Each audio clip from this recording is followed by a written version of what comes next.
Bienvenido. Al fin llegamos al final de nuestro recorrido de la diferencia entre los sistemas filosóficos de Fichte y Schelling. Ha sido un recorrido arduo, no aún comparable con las obras principales de Hegel, ¿cierto? Pero ha tenido su grado de dificultad, aunque estimo que al finalizar esto, la lectura de los textos principales de Hegel se haga bastante más simple. Así que vamos a comenzar inmediatamente. ¿Qué es lo que vamos a hacer hoy día? Lo que nos resta es la comparación de los sistemas de Fichte y Schelling. Entonces, como ya hicimos en el video anterior, voy a exponer el sistema de Schelling más o menos hasta lo que Hegel conocía y entendía a la fecha de escribir esto. Y de ahí vamos a pasar a ver, ya habiendo pasado por Kant, habiendo pasado por Fichte y ya habiendo pasado por Schelling, vamos a ver qué es lo que nos dice Hegel, cómo los compara y en definitiva cómo es que según él, por lo menos este Hegel, debiera ser, o qué es lo que él estima que al sistema de Fichte le falta. Entonces, como ya vimos en Fichte, ¿cierto? Schelling parte de la contraposición entre el dogmatismo y el idealismo. La idea es superar esta escisión. Recordemos que ya desde Kant hay una separación entre el ser y el conocer, ¿no? Esta dualidad que ya estaba presente en Kant también está presente en Fichte, ¿no? Cuando Fichte hace esta contraposición entre el yo y el no yo, ¿cierto? Se equiparaba la contraposición de libertad y necesidad. Ahora, ¿qué pasa? En Schelling, el fundamento o el principio de la identidad absoluta no se puede conocer. El absoluto, lo incondicionado, no es una cosa. Para que el absoluto sea absoluto, no puede estar determinado, no puede ser un ente. Y si no puede ser determinado, no se puede pensar, tampoco se puede demostrar. Entonces el fundamento debe ser previo a todo pensar y todo representar. La reflexión no es una mera actividad intelectual o una abstracción filosófica, sino que es una especie de enfermedad espiritual. El hombre por voluntad está impulsado a actuar, y la reflexión, como actividad que separa lo subjetivo y lo objetivo, recordemos que en Fichte también esto opera de este modo, ¿cierto? Es una especie de enfermedad. Vamos a hablar un poco de la filosofía de la naturaleza de Schelling, que es el fuerte de lo que trabaja acá, y después vamos a ver un poco el sistema de idealismo trascendental también, ¿ya? Entonces, la filosofía de la naturaleza parte en cierto modo desde la crítica del juicio de Kant. Desde Kant, digamos que si hablamos de la naturaleza en términos científicos, se presupone un cierto orden, donde se dan algunas constantes que permiten deducir leyes. Sin este presupuesto no podría hacerse ciencia. Ahora, ¿qué pasa? Que con Schelling es importante entender que la naturaleza como la autoconciencia tienen el mismo valor. Si no hubiera necesidad en la naturaleza, el espíritu humano no se habría conocido en la reflexión, ni habría identificado sus estructuras necesarias. Y sin conciencia de la necesidad de la naturaleza, el espíritu no había aprendido a discriminar la conciencia de la necesidad en sí. Entonces, por esto, la subjetividad se ve como necesaria, porque en el fondo es el último resultado de la naturaleza. Y la naturaleza se ve necesaria porque en el fondo es el resultado de un principio que está en espíritu como el yo. La identidad de la libertad y la necesidad se muestra, podríamos decirlo, como en un doble argumento teleológico. La naturaleza tiene como aspiración la autoconciencia, así como la subjetividad tiene la aspiración a la naturalidad. Entonces, de lo que se va a tratar esto es de demostrar que nuestra subjetividad está orquestada sobre determinadas leyes necesarias, y solo por eso se identifica con lo que en la naturaleza y en los objetos es constituyente y necesario. Y viceversa, es necesario demostrar también que la naturaleza se organiza con su necesidad para que finalmente el espíritu humano reflexione sobre sí y descubra sus estructuras de necesidad subjetiva, representadas en las categorías de la filosofía trascendental. O sea, una necesidad está diseñada para que la otra se hiciera visible. Lo subjetivo y lo objetivo, escindidos como se ha presentado hasta acá, en Kant y en Fichte, ¿no?, son a la larga modificaciones o aspectos de un mismo principio, ¿ya? Espíritu y materia no son dos realidades hostiles, sino que son manifestaciones distintas de una misma realidad absoluta, que es idéntica, y que pide su reconciliación desde cada parte, que es unilateral. Por eso, sea que tomemos un camino u el otro, recordemos cuando Fichte en la introducción de la doctrina de la ciencia dice que se puede partir desde el dogmatismo o desde el idealismo, ¿cierto? Bueno, en Schelling, si partimos sea por un lado o el otro, en vez de quedarnos anclados en la unilateralidad de cada postura, la verdadera especulación tiene que llegar a una desaparición de la distinción de sujeto-objeto. Elegir un camino u otro depende de la libertad de espíritu que tengamos, pero la tesis base es que necesidad y libertad son fenómenos de un principio de identidad absoluta.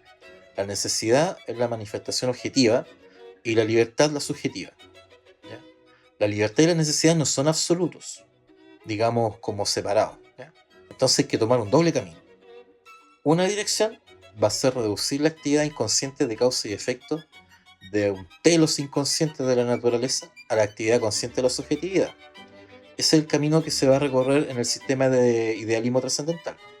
La otra dirección va a ser de esta actividad ideal y consciente el último resultado de la misma actividad inconsciente de la realidad natural. Y esa sería la filosofía de la naturaleza. Ahora, ¿cómo opera la filosofía de la naturaleza en sí? El mundo se va organizando de acuerdo a distintas fuerzas o potencias que son antitéticas, ¿ya? Se van contraponiendo, sintetizando en principios o potencias más elevadas.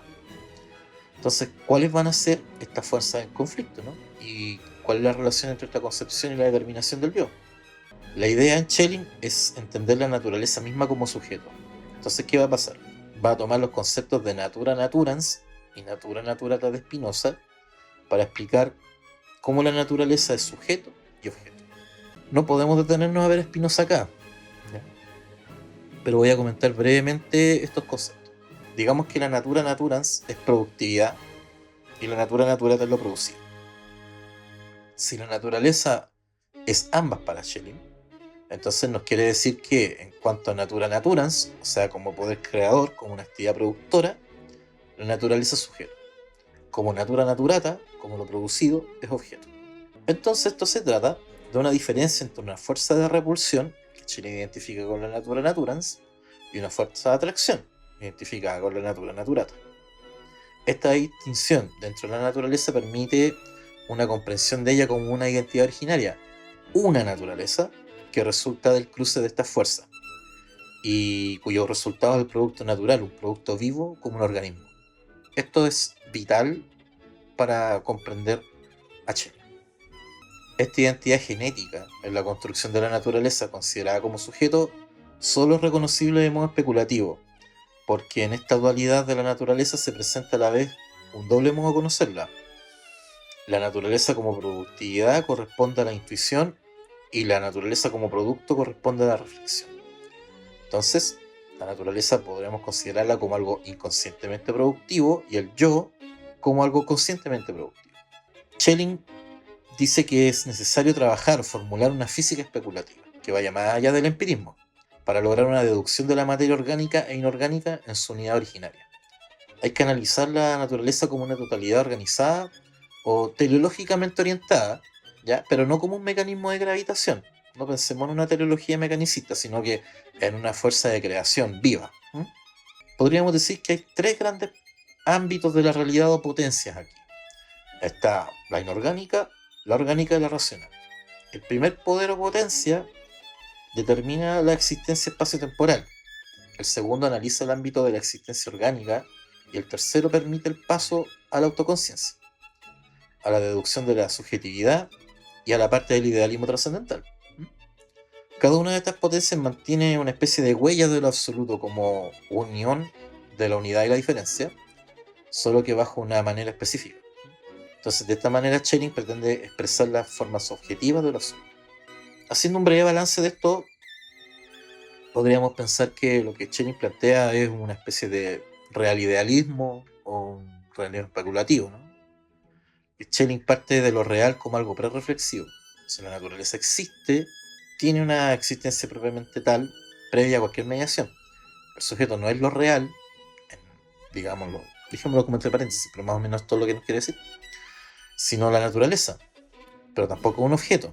¿Ya? La naturaleza es el pasado trascendental del espíritu. Solo así lo podemos conocer o comprender. Ahora, tomemos el otro camino, con el sistema de idealismo trascendental. Schelling va a postular la intuición intelectual, la identidad entre el acto de intuir y de ser intuido. Y Schelling, de todas maneras, sigue pensando en que el yo tiene que explicarse desde la naturaleza, ¿no? Y en este proceso de autoconocimiento de la naturaleza hay tres momentos, como un objeto productivo, como un yo, un sujeto absoluto y una síntesis. Respecto a la autoconciencia o al yo, Schelling lo presenta como absoluto. Podríamos decir que es una especie de sustancia espinosista con su ser actividad pura como efecto. Por ser absoluto está sobre todo dualismo. Es absoluta identidad y es absolutamente libre.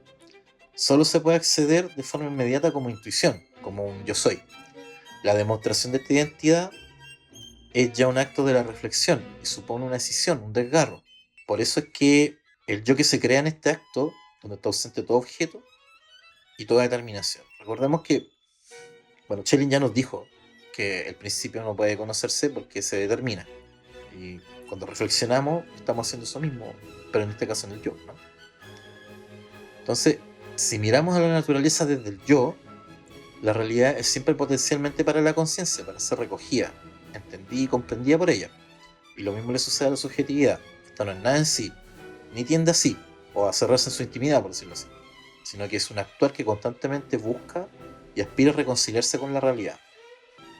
Voy a presentar aquí un cuadrito con el cual puede más o menos entenderse mejor cómo se mueven, por ejemplo, las categorías en Schelling, que desde ya podemos ver de que el movimiento entre cada sección, por decirlo así, o cada concepto, cada categoría es bastante más orgánico que como era en Fichte.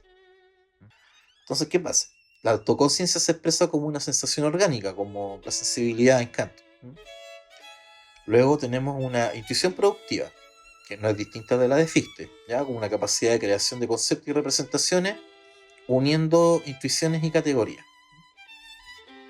Hay una reflexión trascendental y hay una abstracción absoluta, que es la capacidad de separar lo subjetivo y lo objetivo, y esto es lo que permite, o lo que genera, ¿ya? La decisión de empezar por un lado u otro, sea dogmatismo o idealismo, ¿no? Esta abstracción absoluta también es la que vimos en Fichte. De todas maneras, tomando los dos caminos, que en realidad son aspectos de lo mismo, la idea es exponer cómo se puede pasar de la naturaleza a lo inteligente y viceversa. Ahora, en cuanto a sistema, también estaría bien revisar conceptos de lo que sería el equivalente a la razón práctica en Schelling. Acordémonos que el principio de la naturaleza es la necesidad y del espíritu es la libertad como manifestaciones de un único principio. En esta parte práctica, entonces, tenemos que pensar, revisar el concepto de libertad.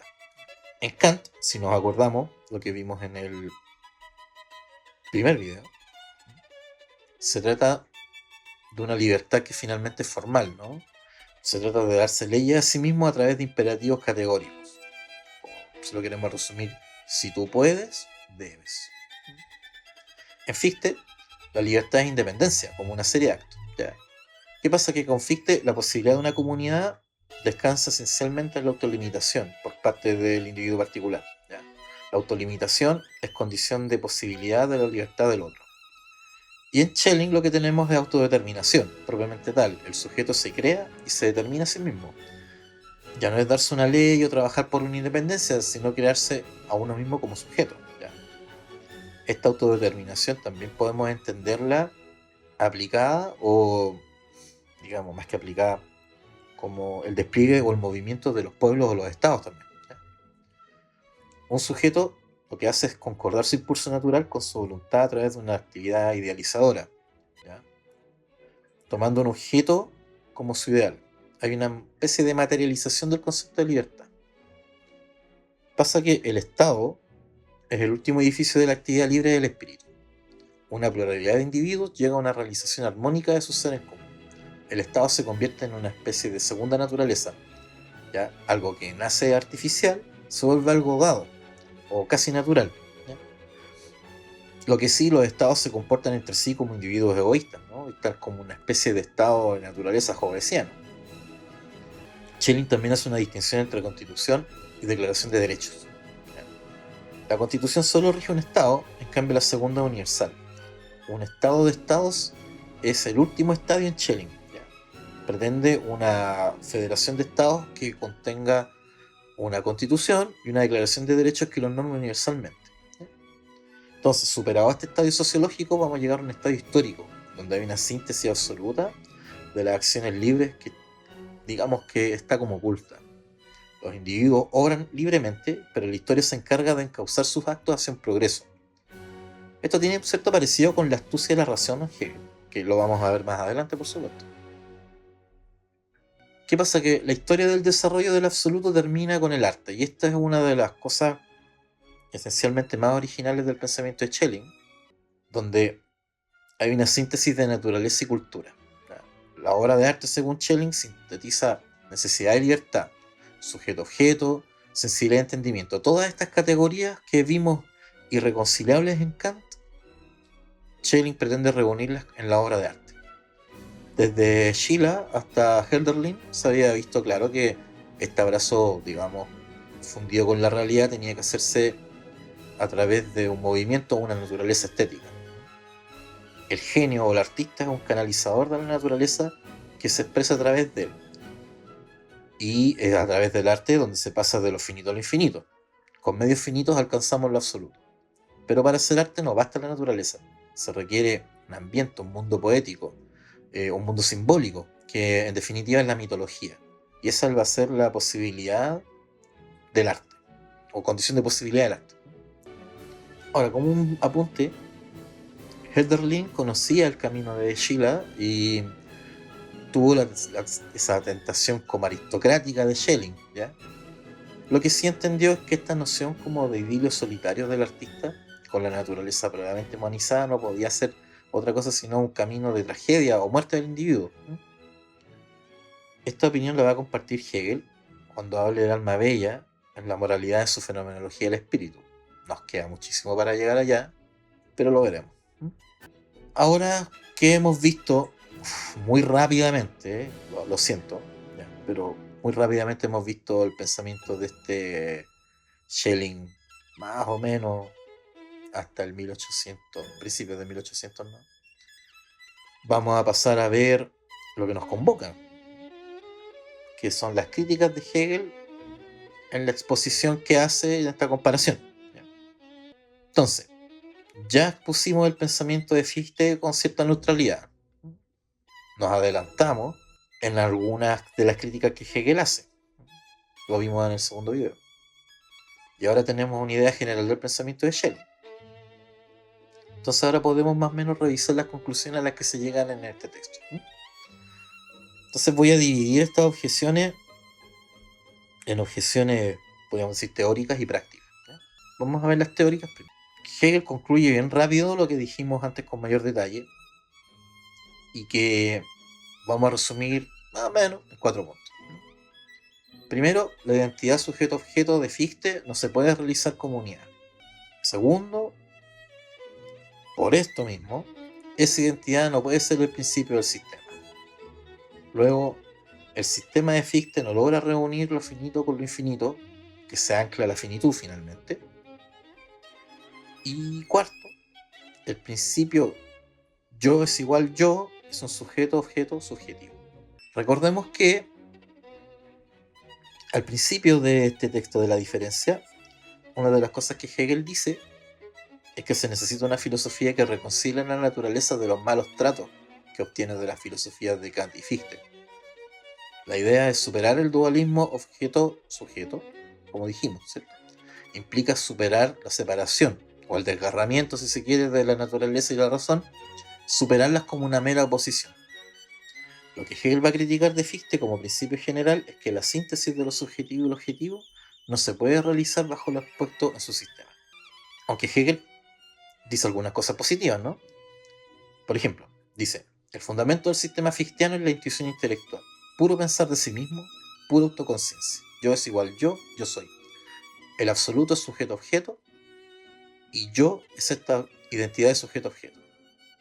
El papel de la reflexión en el sistema fichteano, de hecho, Hegel lo valora, a pesar de que va a ser esa acción, o mejor dicho, la forma en la que lo expone, lo desarrolla, lo que finalmente va a destruir la pretensión del sistema de ser tal. Por un lado, la síntesis del yo objetivo no es igual al subjetivo. Digamos que el yo subjetivo es yo y el yo objetivo es yo más no yo. O sea, hay una conciencia pura y hay una conciencia empírica que permanecen mutuamente contrapuestas. Solamente es posible la síntesis si el autoponerse y el oponer están puestos como factores ideales. Entonces, ¿qué clase de unificación es posible con el presupuesto de estos opuestos absolutos? Solamente una identidad parcial. Entonces, la identidad absoluta se postula, pero no se construye en el sistema. Y de hecho, es peor todavía, porque para el sistema es esencial que esto no se alcance nunca. Recordemos que, tanto en Kant y Fichte, la meta de la acción moral es un esfuerzo infinito al que hay que tender, pero que nunca vamos a poder alcanzar. El mundo objetivo, el no yo, en su infinita determinidad a través de la inteligencia, sigue siendo para este un algo, que a la vez es para ella indeterminado, digamos, permanece siendo nouménico. El oponer del yo y el autoponerse del yo se contradicen. Y de esta posición no puede librarse la facultad teórica. Digamos que, por la razón pura, el yo no puede devenir objetivo para sí. Los opuestos no pueden fijarse sin que uno de ellos aniquile al otro, que usa esta palabra, e imposibilite la reunificación. ¿Ya? Porque, ¿qué pasa? Que Fichte ya fijó uno de los polos, el sujeto-objeto subjetivo. Por otro lado, el sometimiento de la naturaleza como un simple no yo a una razón últimamente abstracta, formal, resulta inaceptable para Hegel. El maltrato antes mencionado vendría a ser como esto, ¿no? Se trata de lo que Hegel en el fondo ve allí, es que se rebaja una totalidad orgánica y viviente a una mera materia dada, modificada por un yo. La relación del yo con la naturaleza se revela como una relación entre una subjetividad hipostasiada y una naturaleza que, en cuanto a algo meramente puesto por la misma, está sometida a ella. Entonces, la identidad subjetiva de objeto-objeto equivale en realidad a una relación de dominio. Hegel nos dice, de hecho, en la exposición y la deducción de la naturaleza, tal como se ofrece en el sistema de derecho natural, se muestra la oposición absoluta de la naturaleza y la razón y el dominio de la reflexión en toda su dureza. La identidad absoluta no se puede construir a partir de productos de reflexión. El entendimiento separa aquello que es ontológicamente uno, y en ello la razón actúa como un entendimiento, misma crítica que se le hace a Kant, ¿no? A partir de una serie o colección de finitudes no se puede llegar a comprender el buen infinito. Este mal infinito, Hegel lo va a llamar acá síntesis como mero quantum, y lo que el absoluto es en realidad es un continuum. Por último, la separación de la filosofía trascendental por un lado y la naturaleza por otro es una muestra de la imposibilidad de los sistemas kantianos de reconciliar sujeto y objeto, porque tratan a la naturaleza como una mera materia amorfa. Veamos ahora las objeciones prácticas. Este limitarse por sí mismo de Fichte opera como un imperativo categórico en la construcción de un reconocimiento intersubjetivo. De hecho, Hegel considera que es la negación misma de la libertad. Ahora, entendamos acá que la libertad está entendida como un carácter supremo de la relación entre seres racionales. Frente a una libertad entendida como un factor de reflexión en Fichte, Hegel hace de la libertad una determinación natural del individuo viviente. La comunidad fichteana, que el propio Fichte considera como fundada en la inteligencia y la libertad, gracias a la limitación recíproca de la libertad individual, va a ser para Hegel precisamente lo contrario. Se trata de una comunidad que, a causa de la mutua limitación en que se encuentran los individuos, ¿ya?, en que esta limitación se ha erigido en ley, ha devenido intelectiva y racional. ¿Por qué intelectiva? Porque la relación viviente de sus individuos está determinada por la reflexión o el entendimiento, ¿no?, cuyo producto mismo es la limitación. La limitación es consecuencia de considerar la libertad desde el punto de vista de la reflexión. Y irracional, porque el entendimiento, cuyo ámbito es la finitud, ha suplantado la razón y ha hecho de la libertad, que es en sí infinita, algo finito y por lo tanto contrapuesto a la naturaleza. Cada relación de los individuos entre sí es un dominar y un ser dominado según leyes de un entendimiento consecuente. La posibilidad de una relación viviente, digamos ilimitada, bella, libre, de toda racionalización, queda sometida por el dominio que el entendimiento ejerce sobre el todo de la comunidad. Porque el libre limitarse, que Fichte concibe como condición del obrar racional, se extiende según Hegel a todos los sentimientos de la vida y se instaura como una necesidad absoluta. La comunidad se representa como carente de todo gozo, toda alegría y espontaneidad, y en general carente de una vida auténticamente ética. Hegel tiene acá en mente la poli griega, ¿no? Y no la sociedad burguesa ilustrada. De hecho, Hegel la va a criticar en la fenomenología, en la filosofía del derecho, y de hecho, aún más duro, en sus primeros escritos. Hegel ve la experiencia del limitarse una fuente posible de decisión del hombre. Limitarse significa escindirse, en el sentido de someter lo viviente.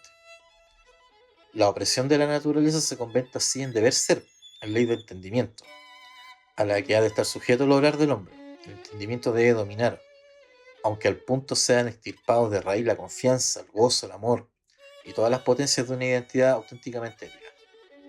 Así como la autolimitación, en tanto refería a un singular, es fuente de decisión de la identidad ética, así ella, en tanto que refería al todo de una comunidad, significa decisión de los vínculos que hacen posible la vida de esta. Hegel designa a este estado como un estado de entendimiento, un estado en donde el individuo está sometido constantemente en todos los movimientos y comportamientos de su vida a la vigilancia policial del mismo, un estado policial. Hegel ve en ello no solamente una innecesaria y preocupante ampliación del poder del Estado, que conduce a una crasa violación de las más elementales libertades individuales, sino ante todo la negación del Estado como objetivación y organización de la razón en particular en un pueblo determinado. La razón, de hecho, Hegel comenta más o menos así, tiene que encontrarse explicitada a sí misma al máximo en la organización más perfecta que pueda darse a sí misma, en la configuración que da al constituirse en un pueblo. Lo que según él no es el caso en Fichte, porque en el estado, digamos, este estado de entendimiento fichteano, no es una organización, sino que es una máquina. El pueblo no es el cuerpo orgánico de una vida común y rica, sino que una pluralidad atomizada y enfermiza, cuyos elementos son sustancias contrapuestas. Son elementos cuya unidad es un concepto, cuya cohesión es un dominar sin fin. Para Hegel, el Estado solo se presenta como una autoconfiguración particular de la razón, en la medida que es la sustancia ética de los individuos actuantes. Esta idea del Estado máquina ya está descrita en este panfleto medio anarquista, medio romántico, que escribió junto con Hölderlin y Schelling mismo, ¿cierto? En este texto que se llama, creo, algo así como el más antiguo programa del idealismo alemán, con la idea de la belleza inspirada, una vez más, en lo griego. La vida de la polis en ese tiempo era el único interés del ciudadano particular, y este interés constituía el lazo invisible que unía para todo tipo de acciones a los ciudadanos entre sí. Entonces este Hegel veía en ese lazo común e invisible aquel ser uno, en y con la totalidad, que representó siempre para él la máxima expresión de la eticidad individual.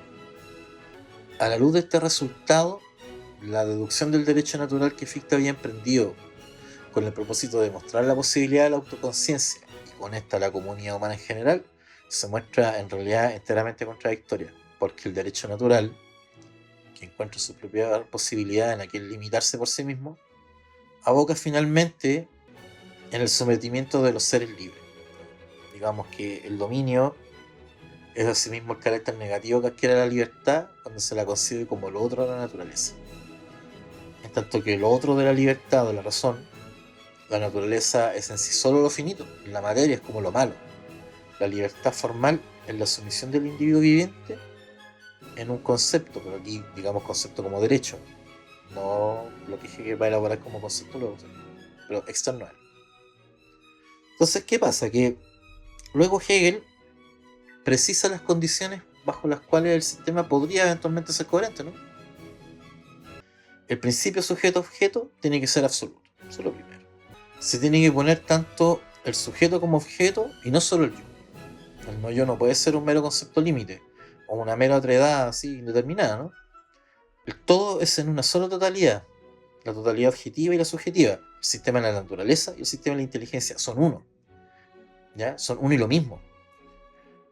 A una determinada subjetiva corresponde justamente la misma determinada objetiva. Luego, en el principio sujeto y objeto se codeterminan, ¿no? El yo igual yo es el absoluto solo en tanto el objeto mismo es un sujeto-objeto. Entonces, así el yo igual yo no se transforma en yo debe ser igual a yo, sino que el yo objetivo es el mismo un sujeto-objeto. ¿Qué más? La contraposición o codeterminación de sujeto y objeto no es aparente, sino que es real. Podríamos decirlo en términos netamente hegelianos. La contraposición es ontológica y no es meramente pensada.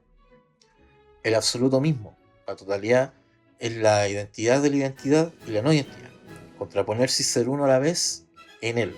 Lo único y lo múltiple es simultáneo.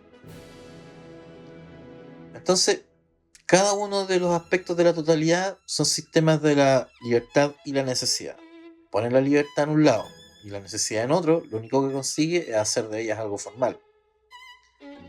La naturaleza, por el contrario, no solo posee libertad, pues no es un ser en reposo, sino que es un devenir, un ser que no es escindido desde fuera, no es una síntesis, sino que se separa o se cinde y se unifica a sí mismo, y que no se pone en ninguna de sus figuras como algo meramente limitado, sino libremente como el todo.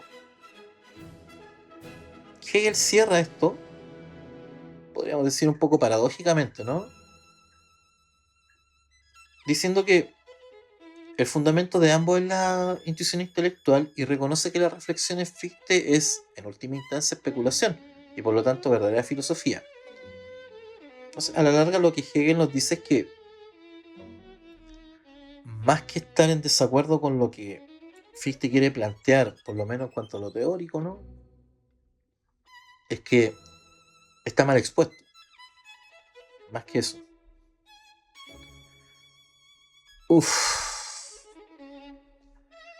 Ahora que terminamos de revisar el texto completo, podríamos hacer algunos breves comentarios, como modo de conversación o, no sé, como comentarios al margen, si se quiere, ¿sí? Como una sobremesa, ¿no? Una de las cosas que vimos es que el pensamiento de Kant es tremendamente importante. Más allá de la discusión que tuvo en su tiempo, su sistema y su propuesta tuvieron un impacto enorme hasta hoy día incluso.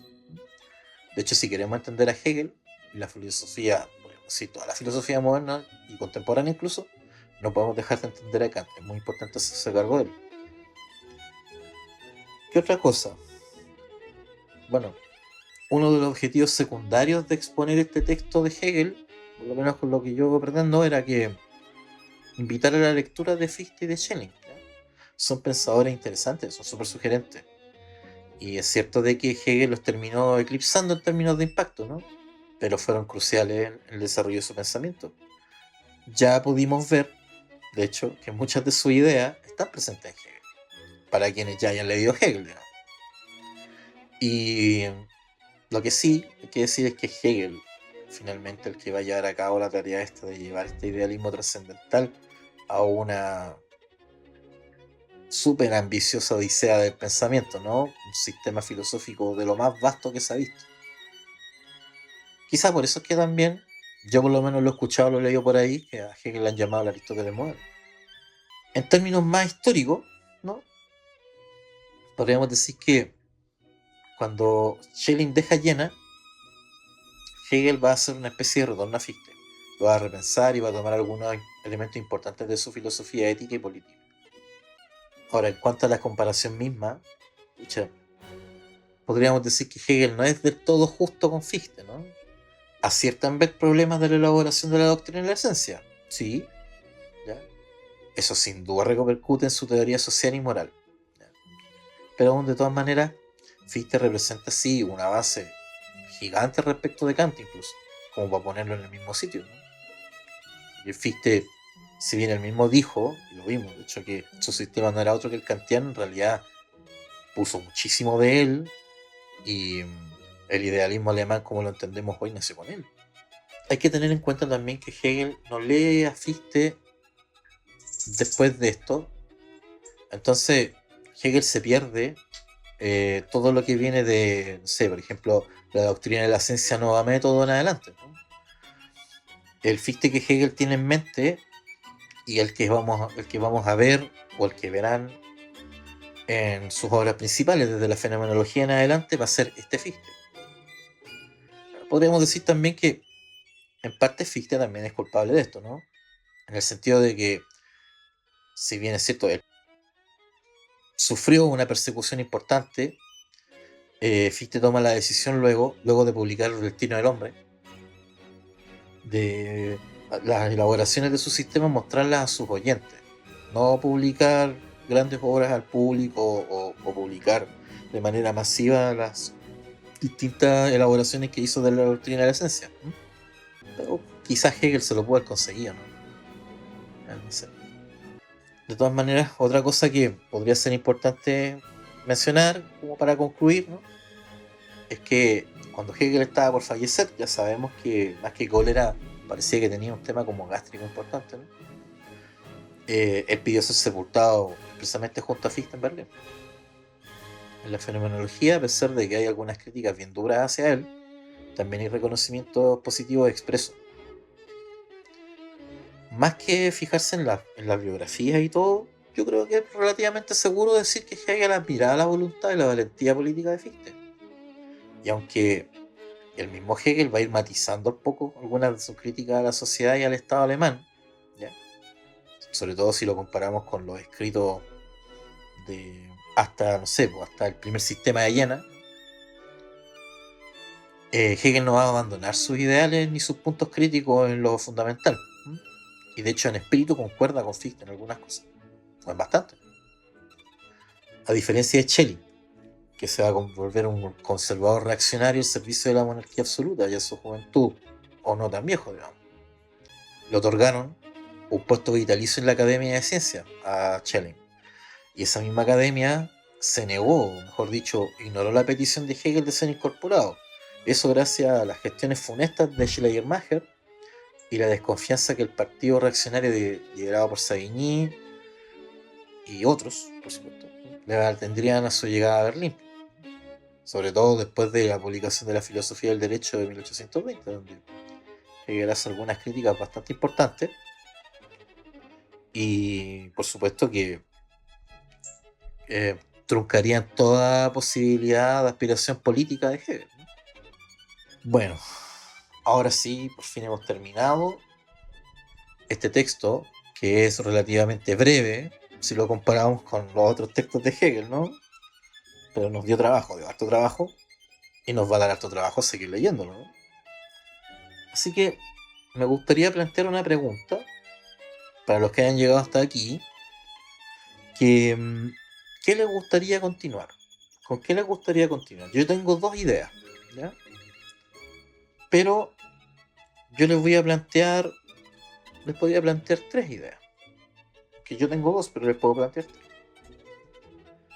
Una es hacer la transición a la fenomenología del espíritu y empezar desde ahí. La otra es, antes de entrar a la fenomenología, entrar con el concepto previo de la enciclopedia, como una especie de reforzamiento para entrar a la fenomenología, para tener algunas cosas claras en cuanto a el contexto o ciertos conceptos que vamos a ver, ¿no? Y la otra es que antes de hacer esas dos cosas, hagamos esto mismo que hice con este texto, ¿cierto? Pero con fe y saber. Así que eso, ¿no? Ustedes coméntenme qué es lo que les parece y lo saben.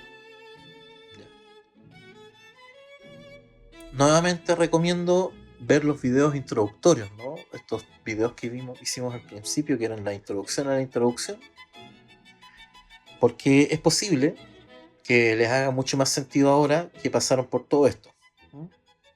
Y luego, por supuesto, repasar esto. Sí. Es virtualmente imposible comprender de un texto, sobre todo de este nivel de complejidad, en una primera lectura. Estos textos nos invitan siempre a ser repasados, ¿no? Pero yo con esto estimo de que con esta guía ya no vamos a estar tan perdidos y que se va a poder lograr por lo menos una cierta comprensión suficiente quizá, como para poder luego tomar otro texto de Hegel y realmente no estar tan absolutamente perdido. Así que lo vamos a dejar hasta aquí hoy. Eh, y agradecido de todos quienes siguen este canal, quienes han visto los videos, que hayan dejado comentarios o me hayan hecho sugerencias por interno. Todo eso tiene un gran valor y voy a tratar de tener una cierta consistencia con este tema, con este material, ¿ya? Así que hasta la próxima y nos vemos.